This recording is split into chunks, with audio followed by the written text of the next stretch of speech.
Ok, vamos falar sobre mitologia grega, continuando minha leitura aqui do livro de Thomas Buffett, o livro de ouro da mitologia. Eu gostei demais desse livro, então estou repassando aqui algumas histórias da mitologia grega explicadas de uma maneira bem didática. Hoje falarei sobre Apolo e Daphne, Píramo e Tisbe, Céfalo e Procris. Ok? E aí é dito o seguinte: o lodo que cobriu a terra em virtude da água do dilúvio. Sim, meus amigos, existiu um dilúvio para os gregos também.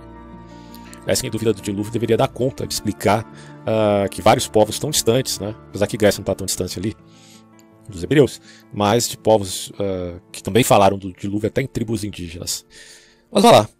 Em virtude das águas do dilúvio, falei disso no meu primeiro vídeo sobre mitologia grega, promoveu uma fertilidade excessiva, que resultou na produção variada do que é bom e do que é ruim.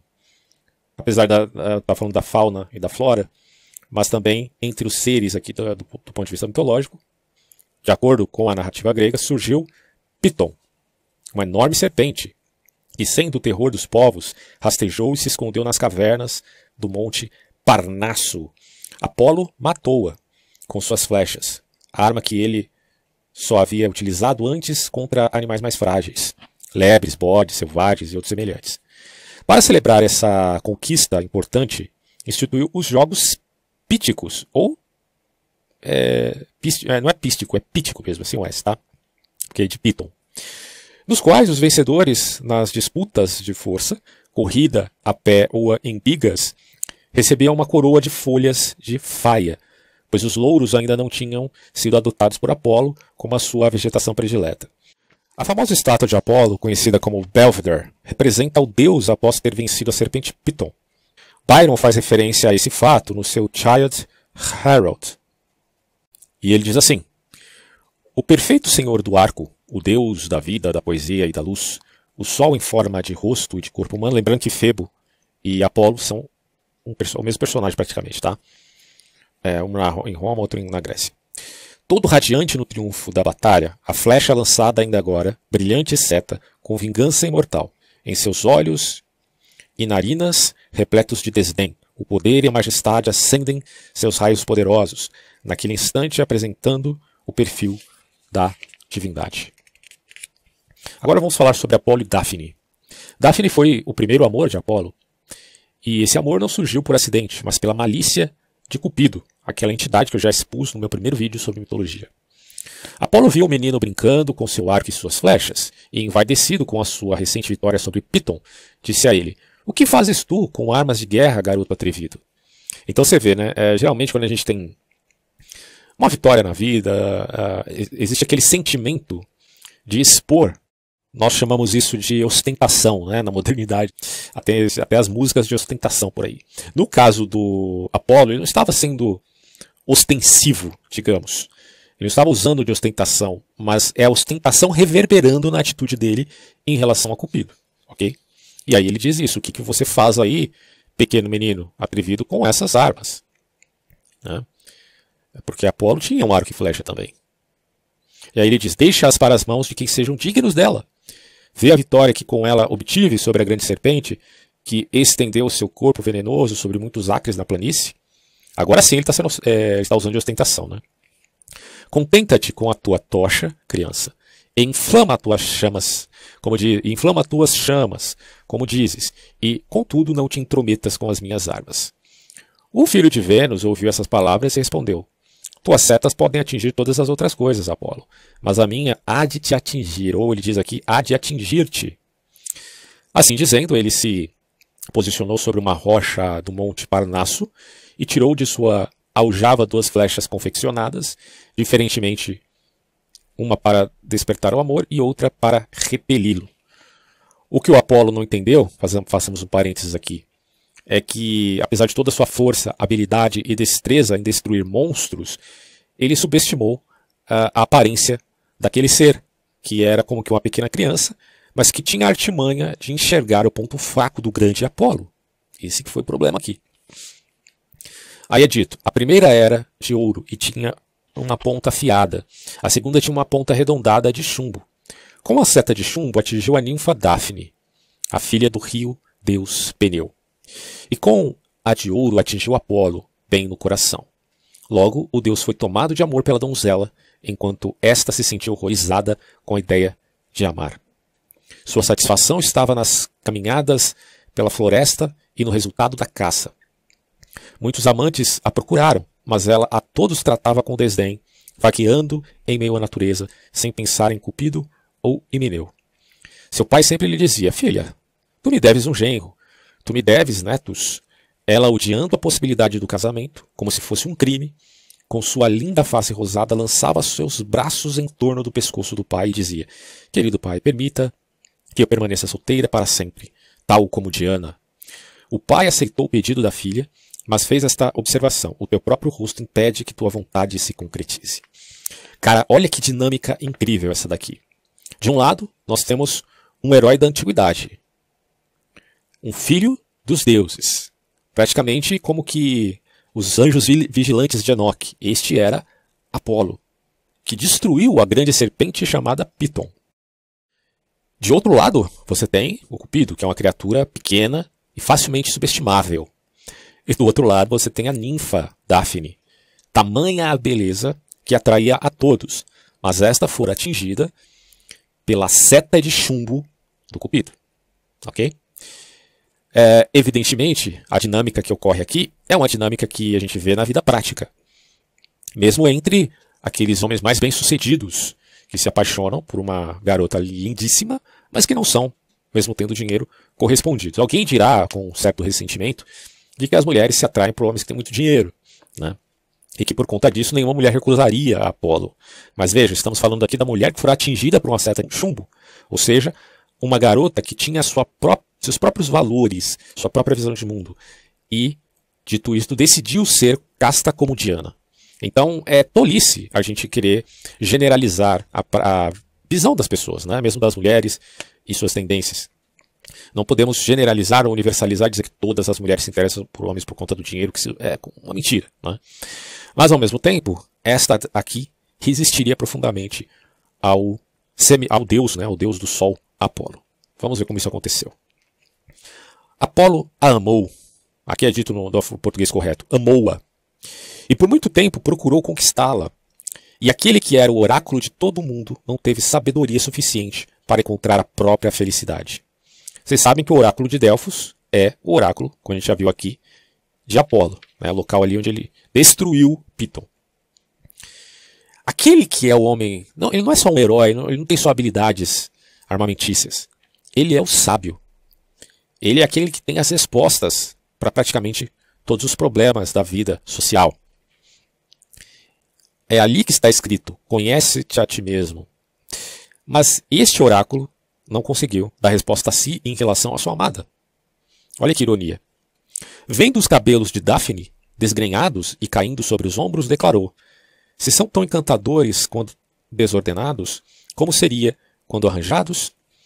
É curioso isso, porque na antiguidade, eu tenho um livro aqui da Sarah Ruden que fala sobre o apóstolo Paulo na cultura greco-romana. Então ela explora muito vários poemas da cultura greco-romana para identificar, né, aquele mundo circundante no qual o apóstolo está pregando o evangelho. E ela vai dizer ali que, de fato, os cabelos das mulheres eram algo muito importante em via da sedução. Não era só na cultura judaica ou entre aqueles, né, da Palestina, daquela região que hoje é conhecida como Palestina. Mas nos antigos romanos e gregos também era assim. Então, muitas vezes, claro que isso vai mudando gradativamente, né? Houve um tempo onde as mulheres deveriam cobrir os cabelos, mas as mulheres que estavam em maior elite, elas poderiam mostrar os seus penteados. Então depende do tempo que a gente está colocando aqui, tá? Tem cada período um certo contexto mesmo na antiguidade. Houveram pequenas revoluções nesse quesito, certo? É o que a autora coloca. Mas geralmente o cabelo era tido como algo que servia para seduzir os homens. E uma mulher com seu penteado exposto era como se estivesse nua, né, nesta visão de mundo. Fazendo aqui um comentário um tanto hiperbólico. E por isso que é dito no mito: vendo os cabelos de Dáfne desgrenhados, Apolo ficou louco, né? Ele vai dizer: ó, se são tão encantadores quanto desordenados, como seria quando arranjados. Ele mirou seus olhos tão brilhantes quanto as estrelas e viu os seus lábios, e não estava satisfeito em apenas os ver. Admirava as suas mãos e seus braços nus até a altura dos ombros, e tudo que não podia ver em seu corpo, ele imaginou que seria ainda mais belo. E é isso, né? Essa dinâmica entre o homem e a mulher, e poder da mulher em via de seduzir sem querer seduzir. Né? Tem muito disso na mulher enquanto um arquétipo da ninfa. Né? Não podemos dizer aqui que todas as mulheres são como ninfas, evidentemente que não. Né? A mulher passa por etapas na sua vida. E quando a idade pede, ela perde, evidentemente, esse arquétipo. Ainda que queira manter na velhice de algum modo, certo? Dado a indústria da estética.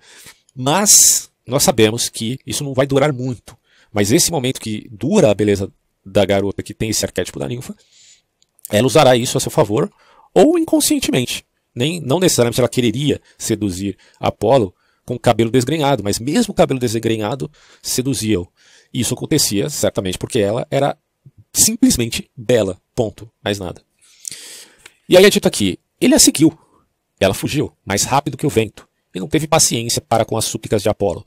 Porque lembrem, o Apolo foi atingido com a flecha de ouro, e ela com a flecha de chumbo.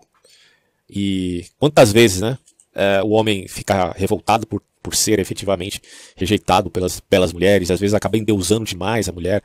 E engraçado que Apolo, aqui na mitologia grega, é um deus. E ele está se rebaixando a ninfa, que está hierarquicamente abaixo dos deuses, e colocando-a no patamar que ele não poderia estar, mesmo ele sendo um deus. Olha que coisa. Então, essa relação acontece muito na vida prática, quando o homem se sente rejeitado por uma mulher, e às vezes a coloca ela no estandarte, como inalcançável. Ou, por conta do ressentimento e da humilhação, passa a odiá-la. Odiar por ela ser bela, mas não só por ser bela, mas por não querer nada com ele. Né? Mas isso também é uma generalização tola, porque pode ser que uma mulher bela não queira ficar com você. Pode ser que várias mulheres belas não queiram ficar com você. Mas isso não significa dizer que todas as mulheres belas não desejem ficar com você. São coisas bem diferentes, né? Mas aqui Apolo está apaixonado por uma ninfa, e não por várias. Ele não tem mais o catálogo de escolha, porque o amor dele está fincado com a seta de ouro apenas por uma das ninfas. E aí ele fica obcecado por isso. E aí é dito aqui. Ele a seguiu, ela fugiu, mais rápido que o vento. E não teve paciência para com a súplica de Apolo. Fica, disse ele, filha de Peneu. Não sou um adversário. Ele só está apaixonado por ela. Não fujas de mim como o cordeiro foge do lobo, ou uma pomba do falcão. É por amor que te persigo, dirá Apolo. Eu diria que aqui tem um caráter mais obsessivo. Não estou dizendo que você não... Fica aquele jogo de sedução, da questão de você persistir ou não no relacionamento, se isso é bom, se isso não é, porque às vezes dá certo você persistir, né? A mulher acaba cedendo. Outras vezes não. Outras vezes a mulher se sente perseguida e te odeia mais ainda. Então é bem complicado, cada caso é um caso, então você tem que avaliar de acordo com o contexto. Se há brecha ou não, e aí é uma linguagem que está além dos conceitos, certo? A necessidade de você verificar se você está entendendo bem aqueles sinais, né, das mulheres ou se você entendeu tudo errado. E é dito aqui. Certamente Apolo está entendendo tudo errado que ele está insistindo, né? E ela está com a seta de chumbo, não tem jeito. Por isso que se você estiver interessado na mulher, chega nela e fala assim, você tem uma seta de chumbo a meu respeito? Ou abriria algum espaço ainda que pequeno? Aí você pode insistir, deixa pra lá, né? Bom, o texto vai dizer, fazes que me sinta um miserável. Isso aqui é o Deus, cara, isso é muito interessante. O Deus Apolo em toda a sua glória, depois da vitória sobre o grande animal, a grande besta grega. Este Deus se sente miserável frente ao amor de uma bela mulher, que é a ninfa, né? Fazes que me sinto miserável, movido pelo medo. Podes cair e te machucar nestas pedras e eu terei sido a causa, né? Veja que curioso, né? Porque às vezes o homem é muito acusado de não entender o sentimento das mulheres, e às vezes é acusado com razão até, mas também as mulheres muitas vezes não entendem o sentimento dos homens, né? Quando veem que frente à beleza estonteante dela, claro que isso também tem um caráter um tanto subjetivo, mas eu não coloco estética como totalmente subjetivo, porque eu acho que isso é uma aporia do ponto de vista filosófico, tá? Mas muitas vezes acontece essa dinâmica. Mesmo o cara com todo o seu poder, com todo o seu brilho, né, com fama, às vezes até um jogador de futebol, etc., frente a uma mulher ele se torna um miserável, por ver nela rejeição, certo? Isso é bem intrigante nessa dinâmica. Movido pelo medo, podes cair e te machucar nessas pedras, e eu teria sido a causa. Deixa eu só reler essa parte aqui. Fazes que me sintam miserável, movido pelo medo, podes cair e te machucar. Ele está na verdade, ele está dizendo que ela, movida pelo medo, pode cair, e ele teria sido a causa, mas ele não quer isso. Mas ainda assim ele está insistindo, né? Presa minha, corre menos, né? Porque se você ficar fugindo muito rápido, você pode se machucar. E eu hei de desacelerar também meu passo. Não sou um palhaço, não sou um rude aldeão. Júpiter é meu pai, e eu sou o senhor de Delfos, né, do oráculo de Delfos e de Tenedos. E conheço todas as coisas do presente e do futuro. Sou o deus da canção e da lira. Minhas flechas voam direto para o alvo, contudo, ai de mim. Com toda a minha glória, eu sou um miserável. Mas que jogo perverso do destino é esse, diria Apolo. Uma seta mais letal que as minhas perfurou meu coração. E aí está o erro de Apolo. Ele subestimou a pequena criatura chamada Cupido, que também era uma espécie de divindade. Cupido viu o ponto fraco de Apolo e o acertou em cheio. Essa armadilha, né, é aquilo que a Bíblia chama de escândalo. Escândalo na Bíblia significa armadilha. Causou-se uma certa situação, como que um cenário, quase que produzido por um diretor, por um artista, onde você é a tragédia, representa o personagem da tragédia grega. Aqui Apolo se tornou o personagem da tragédia, porque ele subestimou. Por conta de sua rubris, que é uma temática profunda em tragédia grega, ao seu amigo, né, Cupido. Sou o deus da medicina, dirá Apolo, e conheço as virtudes de todas as plantas curativas. Ai de mim, sofro de uma enfermidade que bálsamo algum pode curar. É aquela frase que diz assim: médico, cura-te a ti mesmo. Mas tamanha é sua falta de sorte que você não terá essa capacidade. A ninfa prosseguiu em seu voo, sem ouvir toda a súplica de Apolo. Ela simplesmente o ignorava. E aqui entra um elemento que eu acho que é bem interessante. Que a maior dor que um homem sente em relação à mulher, ou na verdade não precisa nem ser uma relação, vamos colocar assim, de caráter amoroso, pode ser uma relação de um indivíduo para com a sociedade também. Claro que aí a gente pode entrar numa visão mais metonímica e pela sinédo que você pode acabar caindo em falácias, né? A relação da sociedade com o indivíduo não é a mesma coisa da relação de um indivíduo para com o outro, evidentemente. Mas mesmo assim, você pode pensar que o problema que existe nas relações é justamente a indiferença. Não é o ódio, porque se uma pessoa te odeia, ela não está sendo indiferente a você. Muito pelo contrário, né? Ela está te considerando no mais alto nível. Quem odeia considera o outro no mais alto nível, mesmo que seja para praticar-lhe violência. Quem ama, da mesma forma, não está sendo indiferente. Está te vendo com o mais alto nível no sentido, claro, de desejar a sua presença. Então, quem ama e quem odeia, do ponto de vista de reconhecer o outro, está no mesmo nível. Mas quem tem indiferença, meu amigo, aí já é outra coisa.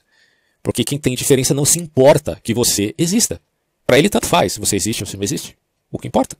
Eu não tenho nada contigo, certo? E era exatamente esse o sentimento de Dáfne por conta da seta de chumbo em relação a Apolo. Ela tinha indiferença à figura dessa criatura chamada Deus do Sol, filho de Júpiter. Para mim, pouco importa quem você é.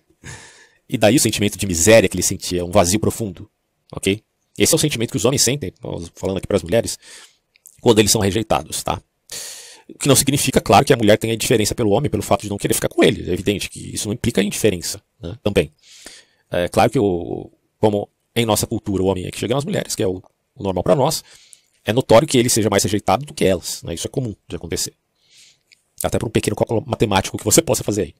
E mesmo enquanto fugia, ela o encantava, né? Mesmo a mulher fugindo, ela tinha os seus encantos sedutores inconscientes, dada a seta de ouro. O vento soprava sobre as suas vestes, e os seus cabelos escorriam soltos atrás de si. Assim como aconteceu em Apocalipse, quando o dragão persegue a mulher que estava grávida. O dragão a persegue porque o dragão tinha ódio da mulher. Mas aqui, Apolo persegue porque ele ama a mulher. Não estou dizendo que a mulher é a mesma, pelo amor de Deus. Mas as imagens são muito parecidas. O deus impacientou-se ao sentir que seus galanteios eram desprezados, porque ela tinha indiferença a Apolo. Esse é o ponto. E atiçado por Cupido, aproximou-se dela. Veja a artimanha dessa criatura chamada Cupido. Ela está manipulando a Apolo de todas as formas, porque Apolo está dominado por sua paixão, dominado pelo seu sentimento, tá? E quanto mais Apolo é rejeitado, mais ele fica obcecado pela mulher e mais Cupido o atiça, em via de destruí-lo, tá? De novo, é um escândalo, é uma armadilha. Era como se um cão perseguisse uma lebre, com sua boca aberta, pronta para atacar, enquanto O animal mais delicado avança, escapando na hora da mordida. Que coisa. Assim voavam o Deus e a Virgem. Olha só que coisa, cara. Ele nas asas do amor e ela nas do medo. Porque agora não era só a indiferença que Dáfne sentia. Ela passou a ter medo. Ela não sentia ódio de Apolo, não sentia nada por Apolo, até que lhe sobreveio por conta da insistência do Deus, o medo. Ok? O medo. Entretanto, o perseguidor é mais ágil e a alcança. Sua respiração já faz mover os cabelos de Dáfne. A força da moça diminui e, prestes a sucumbir, chama pelo pai o rio Deus. Como eu já relatei, que há uma semelhança dessa cena com a cena de Apocalipse, consideremos que a cena de Apocalipse tem uma dramaticidade muitíssimo maior, evidentemente, dado o contexto que se refere às nações, até porque a besta de Apocalipse, que sobe do mar, é uma criatura que representa não só o último reino, mas todos os reinos que viveram, que existiram em todas as épocas e que quiseram se colocar frente a Deus. É como disse Caim: construirei uma cidade, e esta cidade será o meu lar. Porque Adão e Eva saíram do paraíso de Deus, foram para o mundo como desgarrados, com apenas peles de animais em seus corpos para esconder a sua nudez. E ali no mundo, uns que eram filhos mais piedosos de Adão, invocavam a Deus, e é dito: estes serão salvos. Outros, como Caim, foram marcados pelo seu homicídio. Mas estes que cometeram homicídio é que querem construir cidades. Olha a ironia da coisa. Eles cometeram suicídio, mas eles é que querem construir cidade. E durante todo o período que se vê na história, você percebe essa dinâmica entre os chamados filhos de Deus, que são aqueles que invocam a Deus simplesmente, e aqueles que querem fazer deste mundo um paraíso terrestre. Uns são peregrinos da terra, outros são cidadãos do mundo. É claro que nessa dinâmica você não pode cair em excessos dogmáticos e achar que agora você tem que viver nas montanhas e não tem nada a ver com o mundo. Não, você precisa trabalhar, você precisa pagar conta, né? Você é sim um cidadão da sua pátria, você está debaixo da autoridade de um Estado-nação, certo? Eu não estou falando nesse sentido, pelo amor de Deus, não vamos cair em radicalismos aqui. Eu estou dizendo é que no afã dos homens tornarem o mundo um paraíso, é que nasce o tal espírito do anti-messias, do anticristo. Quem que é o anticristo? O anticristo é aquele que é contra o reino do porvir de Cristo. Porque o reino de Cristo é de ação imediata de Deus, e é no tempo dele. Mas o reino do anticristo é aquele que se coloca sobre Cristo e quer construir o paraíso terrestre. Daí o meu medo com o socialismo radical, certo? Políticas sociais é uma coisa que os liberais, como eu, inclusive, apoiam, total. Né? Mas o socialismo como uma mudança para se construir um falanstério de Fourier, um paraíso terrestre, onde a tecnologia tomou conta de tudo e a gente precisa trabalhar, eu tenho sérias suspeitas a esse respeito, evidentemente. E aí, só fazendo esse grande parênteses aqui na história de Apolo e Dáfne, a besta apocalíptica, ela é aquela que tem 7 cabeças. E aí não estou falando mais do dragão perseguindo a mulher, porque o dragão é uma potestade no campo aqui espiritual. E é justamente essa potestade que influencia a besta, que é um poder humano, político, digamos assim. Ela tem 7 cabeças e a João de Aço são 7 montes. Esses montes a gente pode representar isso como se fossem reinos, porque também a pedra que Deus lança para destruir a estátua babilônica, ali no livro de Daniel, se torna uma montanha, se torna um reino. Montanha dá a ideia de reino, então o reino de Cristo. É como que vindo direto de Deus. É iniciativa divina, não é humana. Esse é o ponto. Agora, o reino da besta é a iniciativa espiritual draconiana, só que tem a ação de grupos humanos, de poderes políticos, mas que no fundo causam confusão.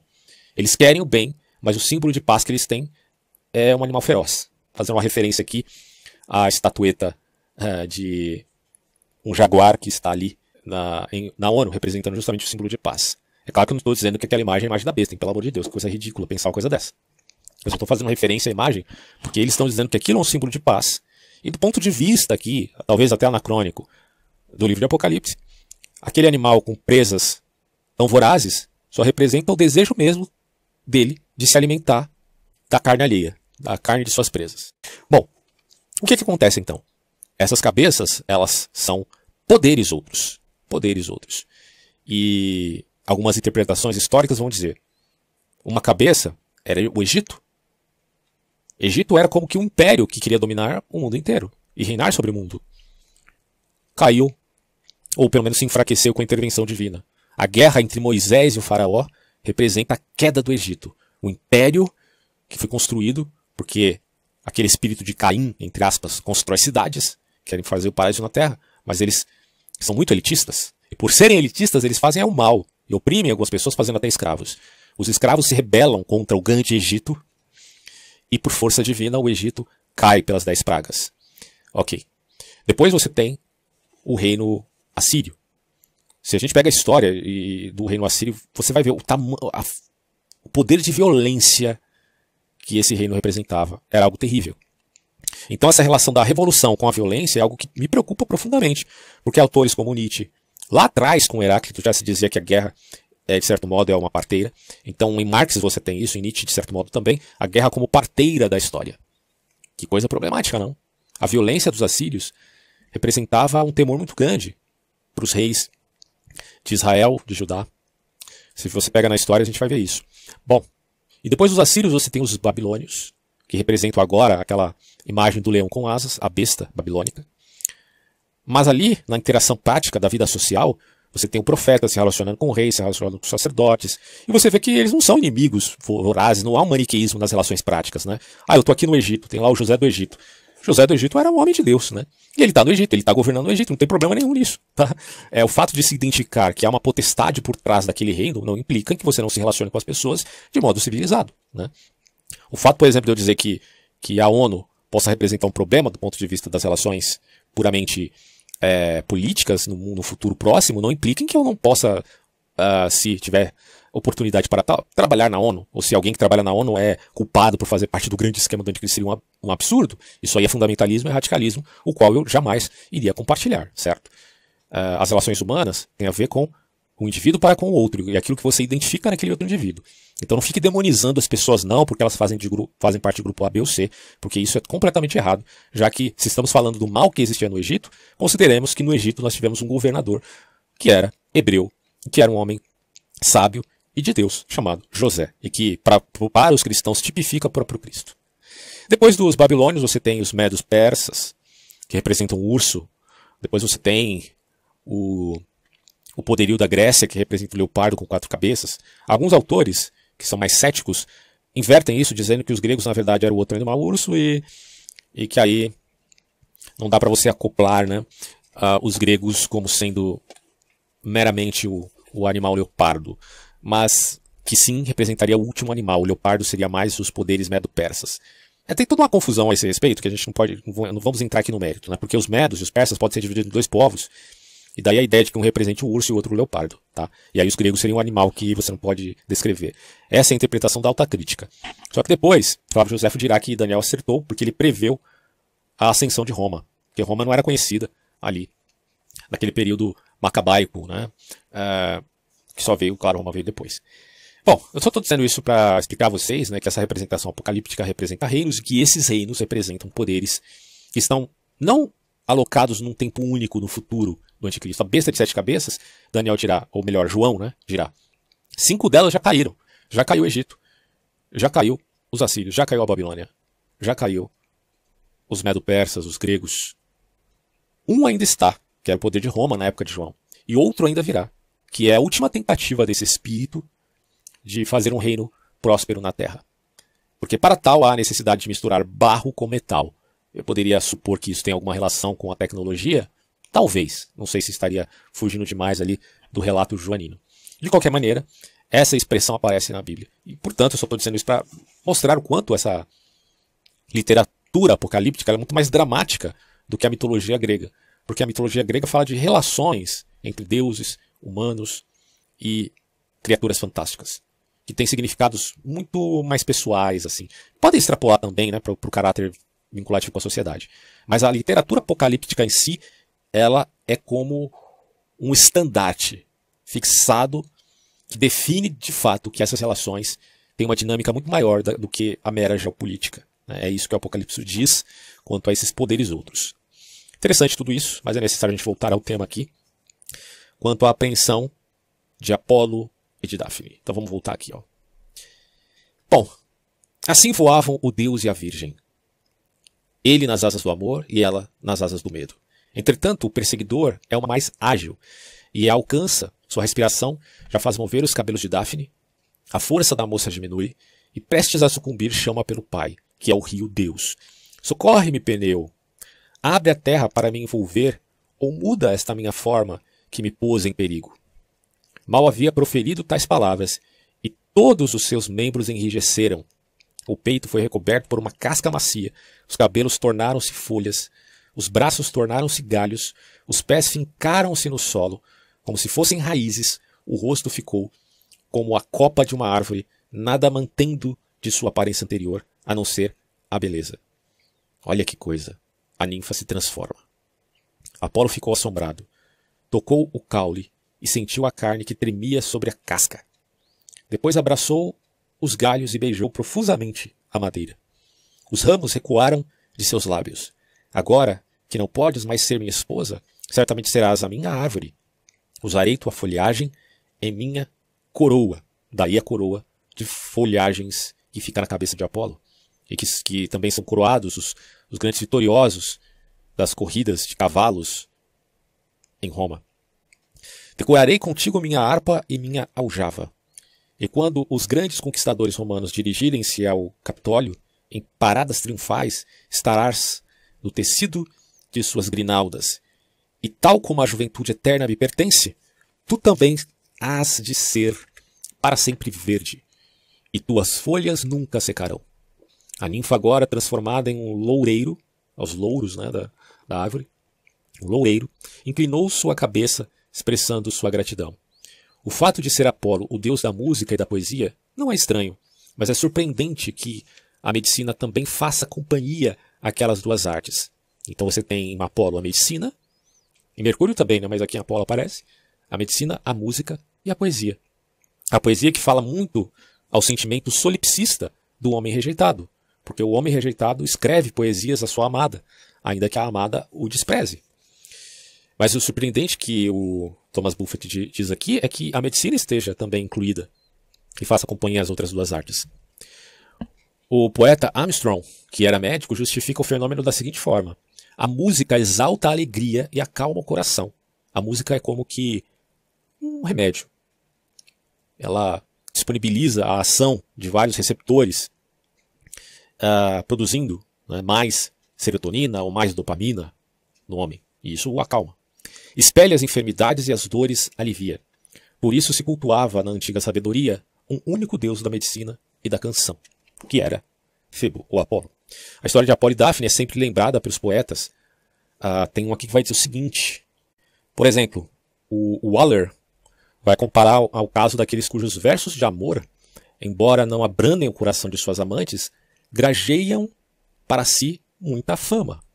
Ele diz assim, ainda que ele cantassem acordes imortais, embora sem êxito, não cantaria em vão. Todos, exceto a ninfa perante quem seu erro era mister corrigir, ouviram o seu amor e aprovaram a sua canção. Tal como Apolo, colhendo um prêmio no buscado, ele quis abraçar o amor, mas seus braços encheram-se de louros. Que interessante, não? O que o Apolo queria era apenas a fama para com a sua amada, que era Daphne. Mas o que ele alcançou foi o louro da fama para outros, né? A fama, então, não lhe serviu de nada, porque ele não teve o amor de quem ele realmente queria receber esse amor. A estrofe seguinte, do poema Adonai, de Shelley, refere-se às primeiras brigas de Byron com seus revisores. Aí é dito aqui. Os lobos na alcateia, usados para perseguir, os corvos obscenos, clamorosos sobre os mortos. Os abutres, verdadeiros estandartes dos conquistadores, que se alimentam no local em que a desolação se alimentou primeiro, e cujas asas fazem chover epidemias, como fugiram. Quando ele, tal como Apolo de seu arco dourado, disparou a seta sobre a nova Piton, e sorriu. Os saqueadores não tentaram uma segunda vez, e agora, enquanto partem, acariciam os poderosos pés que os repelem. Os louros da fama de Apolo por vencer a Piton não lhe deram o desejo que ele tanto buscava, que era o amor de Daphne. Tem muito a se dizer sobre esse mito, né, do ponto de vista da sabedoria histórica, mas fiquem abertas muitas questões que você pode repensar à luz, né, do que foi dito aqui.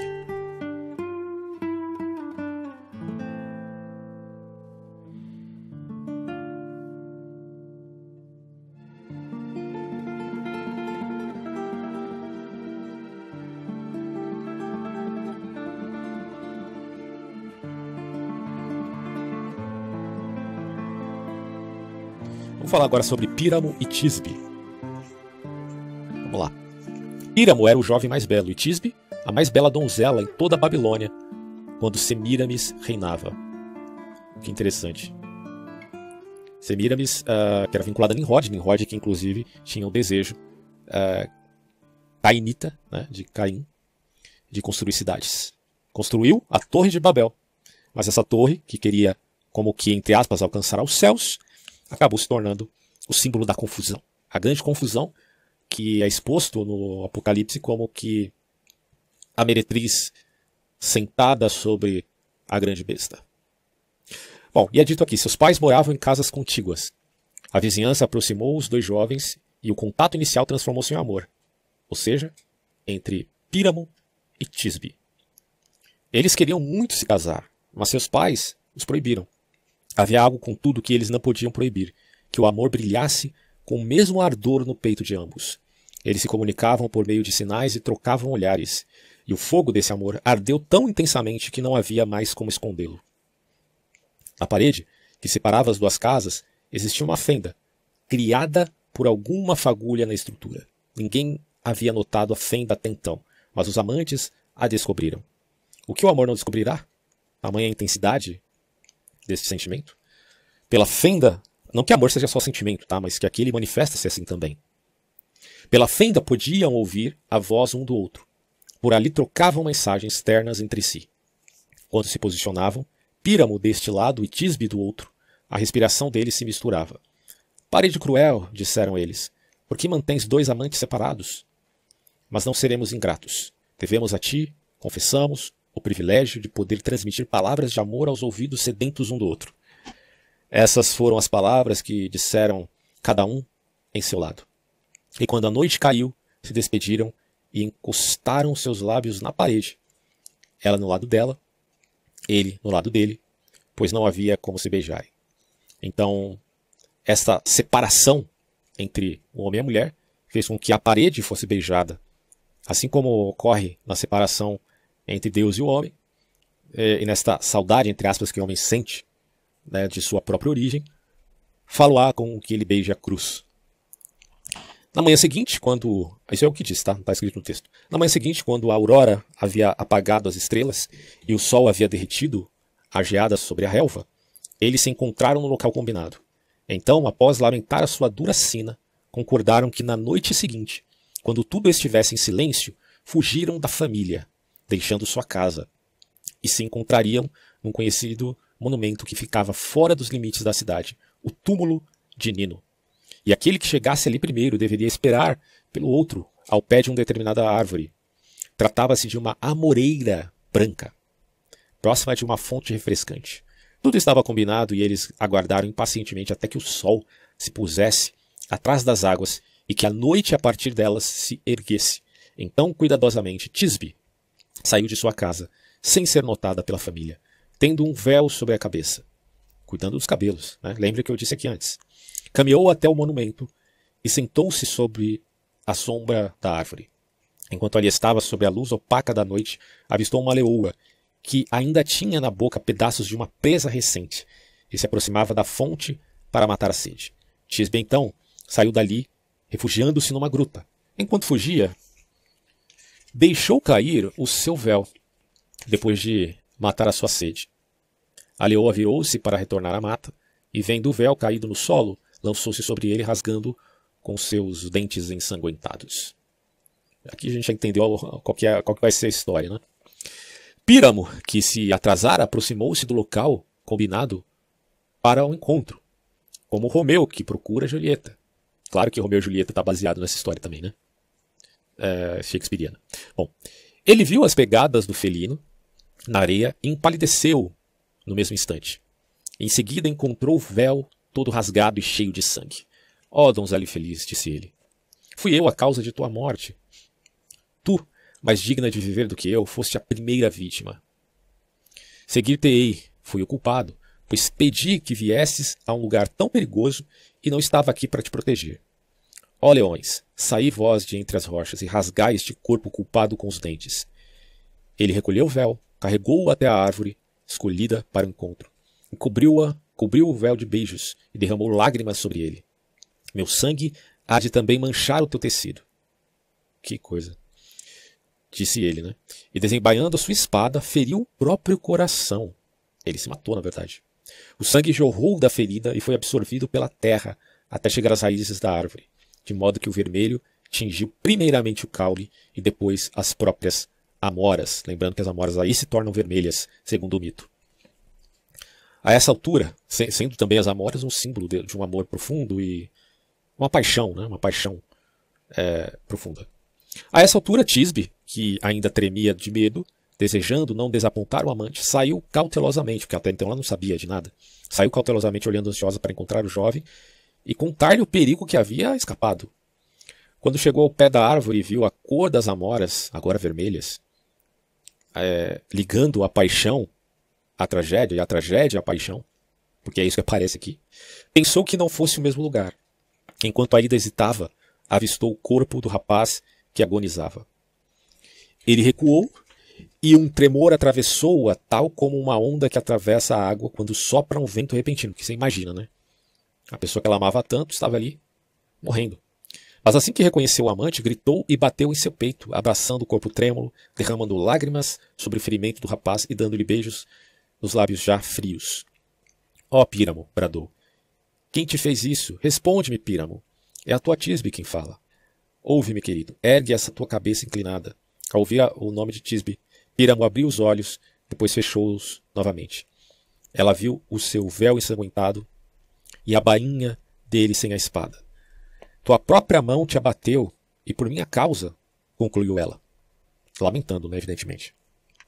Eu também posso ser corajosa, ao menos uma vez, e meu amor é tão forte quanto o teu.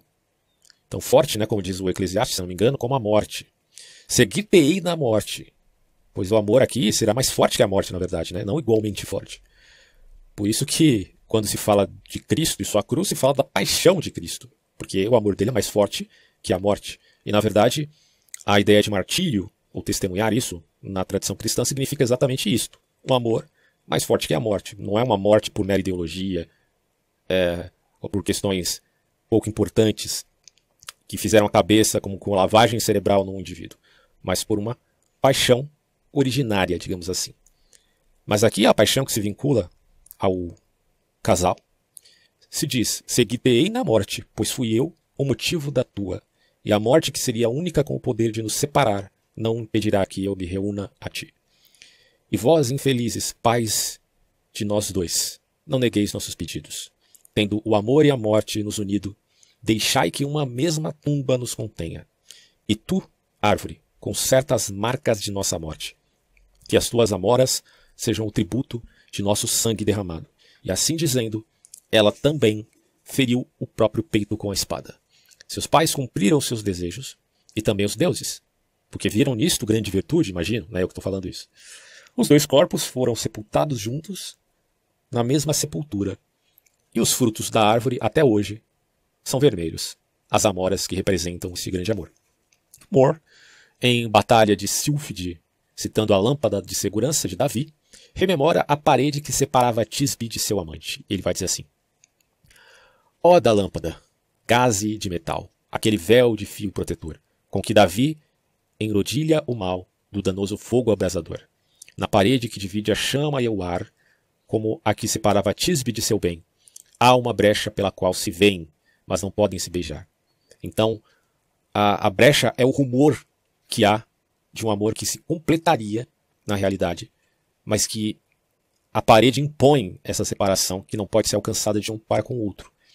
Mas se diz, pela morte de Tisbe e pela morte de Píramo, a parede não existe mais. É no momento da morte que eles se juntam neste vínculo tão inusitado entre morte e amor. Então, a separação também entre no sujeito humano e a divindade é como que um muro, mas que pelos rumores de outro mundo você ainda consegue olhar pela brecha. Mas que tudo isso vai ser solucionado quando a parede for removida, quando o homem, enfim, se encontrar com sua própria origem na morte. Fazendo aqui uma aplicação, né, a essa ideia do mito. Bom, Evidentemente, isso aqui não significa defender ou fazer apologia do suicídio, muito pelo contrário. Independente do motivo que você tem para se suicidar, o suicídio sempre será uma coisa colocada socialmente como algo muito errado, né? Porque você está, por conta própria, tirando a sua vida. Mas aqui o mito tem uma profundidade maior, que não está apregoando necessariamente o suicídio, mas que está dizendo que o amor pode superar até mesmo a morte. É nesse sentido, né, que eu entendo esse mito aqui. Em Os Lusíadas, quando Camões descreve a Ilha dos Amores, há uma alusão à história de Píramo e de Tisbe, e à metamorfose das Amoras. É dito assim: os dons que dá Pomona, ali natura, produze diferentes nos sabores, sem ter necessidade de cultura, que sem ela se dão muito melhores.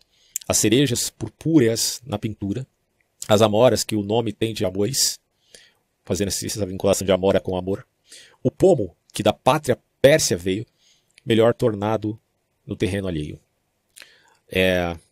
Aqui ele vai trazer um comentário no livro, né, que diz assim: ó, o autor, na verdade, se refere à versão inglesa de Os Lusíadas, bastante diferente do original camoniano em sua tradução, porque Os Lusíadas foi escrito em português, né? Então tem esse detalhe também. E é dito mais: se quaisquer de nossos jovens leitores tiveram um coração tão duro a ponto de poder dar boas gargalhadas à custa do pobre Píramo e de Tisbe, poderão encontrar uma oportunidade de fazê-lo na leitura da peça Sonhos de uma Noite de Verão, de Shakespeare, onde o assunto é tratado de modo burlesco. Porque, apesar do drama que se encontra nessa história, você pode também ver muito humor, né, dependendo do ponto de vista que você quer atribuir a determinado conto. Você pode ver até uma certa religiosidade nessa história, você pode pensar um amor erótico nessa história, e você pode pensar uma grande piada nessa história, que é muito intrigante, né, porque Shakespeare pode falar de Romeu e Julieta, mas na obra Sonhos de uma Noite de Verão, que eu já li também, que é bem legal, ele vai tratar isso de modo burlesco. Agora a gente vai para a última história desse vídeo, que é sobre Céfalo e Prócris, tá? Vamos lá. Céfalo era um rapaz belo que amava os esportes masculinos, mais de força, de propulsão, enfim. Levantava-se antes do amanhecer para perseguir a caça. Assim como nós, normalmente, que gostamos de esporte, eu gosto, tá? Pra quem não sabe, eu gosto muito de esporte, gosto muito de corrida e futebol. Então, às vezes eu posso levantar cedo para dar uma corridinha, né? Ele levantava cedo para ir caçar. Assim que o viu pela primeira vez, a Aurora se aproximou, ou melhor, se apaixonou por ele e o raptou. É engraçado isso, porque a Aurora, que representa a manhã, raptou o rapaz, que acordou bem cedo, né? Mas Céfalo era recém-casado com uma linda esposa a quem ele devotava o coração. O nome da esposa era Prócris. Então você veja, a Aurora se apaixonou por Céfalo, mas Céfalo já era casado com Prócris.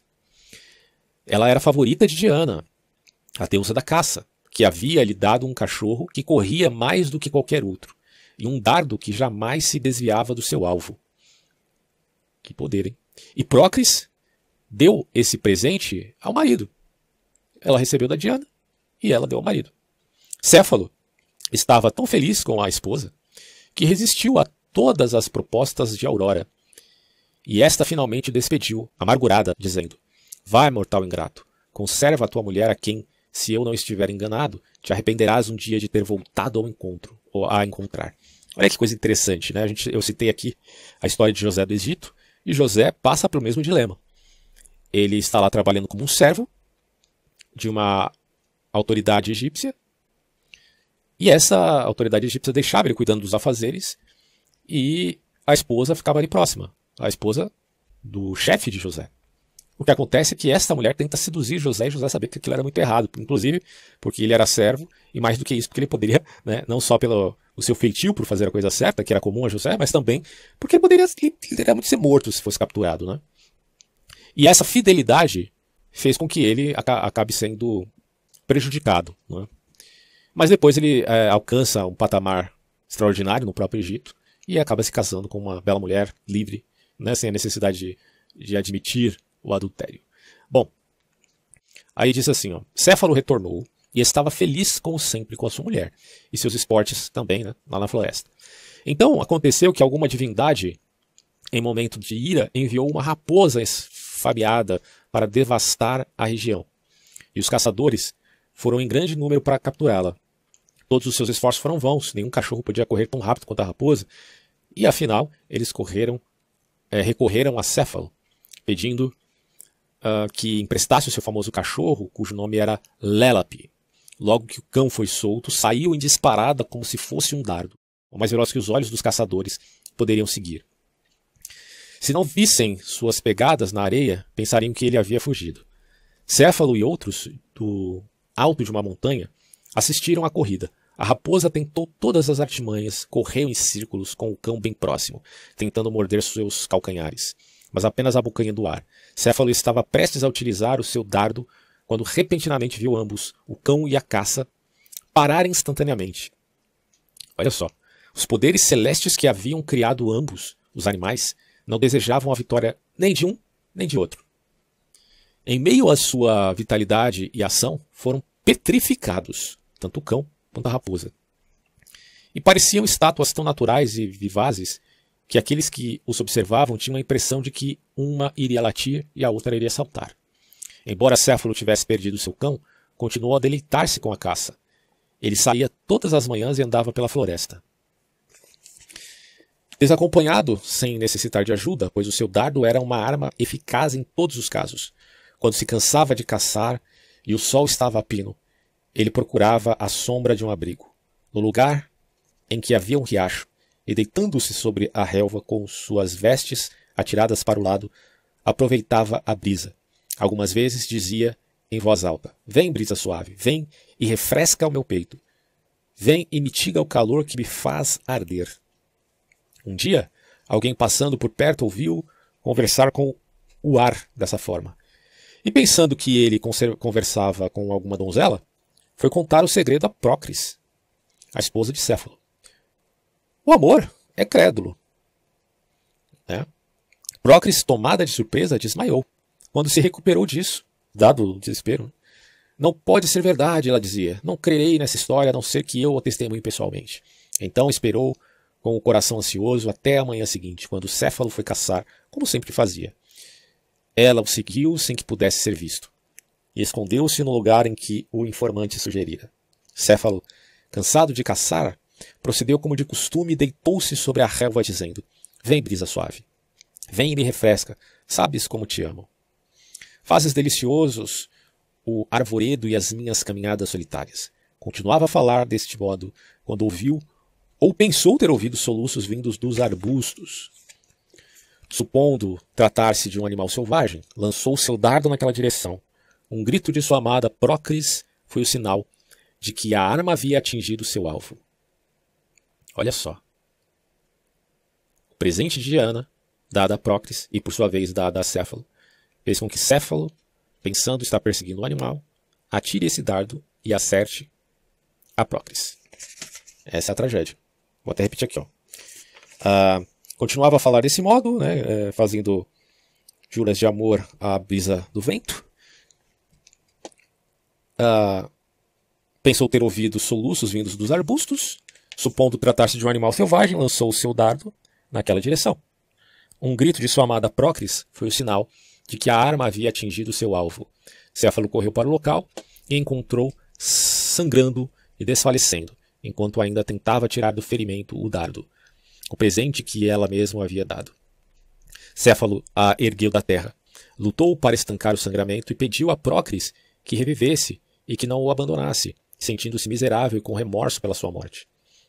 Ela abriu os olhos, delicados, e esforçou-se para dizer essas poucas palavras: "Imploro-te que, se algum dia me amaste, se já alguma vez mereci a bondade de tuas mãos, meu marido, faças este meu último desejo, não te cases com a odiosa brisa." Mais uma história que é trágica, mas que pode virar uma história de humor. Porque o humor ele tem o poder metacognitivo, né? De você olhar aquilo, olhar o seu reflexo e ter uma outra postura frente a ele, né? Bom, até façamos aqui também, já deixando claro, a diferença entre remorso e arrependimento. Porque o remorso não tem motivo de ser. Apesar de é um sentimento legítimo que aparece quando nos sentimos culpados, sem que, de fato, aquilo realmente, do ponto de vista racional, fosse uma culpa. Foi assim que o mistério se desfez. Porém, de que adiantava revelá-lo agora, Procris morreu. Mas a sua face estava revestida de uma expressão de tranquilidade, porque ela, antes de morrer, ao que parece, descobriu que não estava sendo traída. lançando-se para o marido um olhar de piedade e perdão, quando este finalmente fez com que ela compreendesse a verdade. De fato, aqui ele diz, né, que ela compreendeu antes de morrer que não estava sendo traída, que foi tudo um grande equívoco. Antes de ler aqui a passagem de More a respeito desse mito, é interessante notar que, do ponto de vista psicológico, a teoria cognitivo-comportamental trata justamente com o drama humano, de explicar que muitas vezes o drama que nós fazemos referente às coisas não fazem jus à realidade. E a maioria dos personagens dos mitos gregos, eles estão tão impregnados, tão envolvidos num drama, e eles não conseguem enxergar que aquilo muitas vezes é um catastrofismo, é um exagero. E precisa ter alguém de fora que os revele isso. Mas quando essa coisa é revelada, dada a tragédia, muitas pessoas já morreram aí, como é o caso de Prócris, né? Infelizmente. Então, vai aí, né, uma advertência para nós, que muitas vezes a gente está aprisionado pelo drama de uma certa circunstância, de uma certa situação, sem conseguir enxergar que há saídas por muitos lados, e não só por um ou por outro. Às vezes a gente fica preso a dilemas, quando tem várias saídas. Então acho que é importante a gente tomar cuidado com essa questão do catastrofismo, né?